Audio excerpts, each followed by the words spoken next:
आणि हे हरण पुढे पळत होतं, याचा रथ बाणगे धावत होता आणि असं धावता धावता ते रथ एका झोपड्या बाणगे लपून बसलो. याचा रथ त्या ठिकाणी गेला, यानं बघितलं हरण दिसत नाहीये. मग हा कासावीस झाला आणि त्याने सांगितलं की आपल्या आजची शिकार गेली. आणि मग म्हणे ऊन तापलेलं आहे आणि ते झाडं दिसतात, झाडाखाली 4-5 झोपडे आहेत, आपण इकडे विश्रांती करूया. त्या ठिकाणी रथ गेला, त्याने रथून गादी काढली, राजाला अंथरून टाकून दिलं झोपायला. आणि त्याला असं वाटलं की राजा झोपलेला आहे. हा झोपला, हा पण याला काही झोप गार लागली तर राजाला या सारखा झोप लागून गेली. पण ते 4-5 जे झोपडे होते, 4-5 झोपड्यामध्ये एक पोपट होता पिंजऱ्यामध्ये. तो पोपट म्हणतो त्या स्वयंपाकांना की अरे स्वयंपाकी दादाला इकडे म्हणे. आणि म्हणे काय, अरे बघ किती मोठी शिकार आपल्या समोर झोपली आहे म्हणे. आपले मालक गेल्या शेतामध्ये अरण्यामध्ये गेले आहेत, तोपर्यंत आपण याचे काय करू, अंगावरचे दागिने सोडून घेऊ, काढून घेऊ, यांना मारून टाकू आणि आपले मालक येते आपल्याला काय करते ते शाबासकी देते. आता हे शब्द राजाने ऐकले. राजा सारथ्याला म्हणतो सारथे उठ इथून, इथं काही झोडा अर्थ नाही आहे, इथं आपल्याला मारायची भाषा करतात, लुटायची भाषा करतायत. आणि मग तिथून तो रसा बसला राजा आणि पुऱ्या टेकडे बाजूने वळसा घेऊन तो दुसऱ्या बाजूने निघाला. तर समोर एक मोठी कमान होती, जशी इथं कमान आहे तशी तुमच्या प्रत्येक गावाच्या गेटजवळ कमान असते बरं, आतमध्ये येताना एक कमान होती. त्या कमानच्या मध्यभागी एक पोपट होता, पिंजऱ्यामध्ये पोपट होता.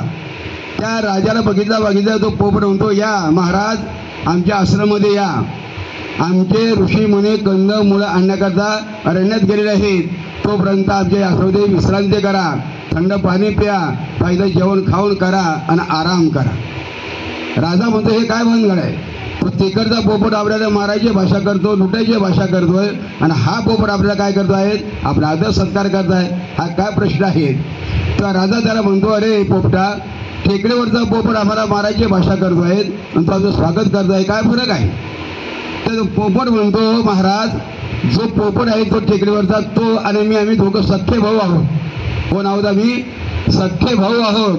आमचं घरटं या पर्वतावरच्या झाडावर होतं, सुसाटा वारा आला आणि त्या वाऱ्याकडे आमचं घरटं खाली पडलं. माझा भाऊ पडला तिकडे, मी पडलो इकडे. माझा भाऊ ज्यांच्या सहवासात पडला ते चोर लोक होते, ते संस्कार तसे पडले आणि मी इकडे जो पडलो ऋषी मुनींच्या सानिध्यात पडलो म्हणून माझ्यावरती चांगले संस्कार पडले आहेत. तशा प्रकारे तुम्ही ईट खेड्यामधील सर्व भारतात आपल्या बौद्ध उपासक आणि उपासिका भारतीय बौद्ध महासभेच्या सानिध्यामध्ये आलेले आहेत, म्हणजे चांगल्या संस्काराकडे आले आहेत. अशा प्रकारचे संस्कार आपल्या गावामध्ये प्रत्येक वेळेस राबवून आपलं गावातील सर्व वातावरण कसं करणार, संस्कारमय करणार आणि तशा प्रकारची वागण्याचा प्रयत्न करणार. एवढंच मी या ठिकाणी बोलतो, कारण लय बोलायचं पण घाई आहे, जायची वेळ झाली आहे. म्हणजे आपल्या सर्वांच्या प्रती मी मंगल कामना व्यक्त करतो.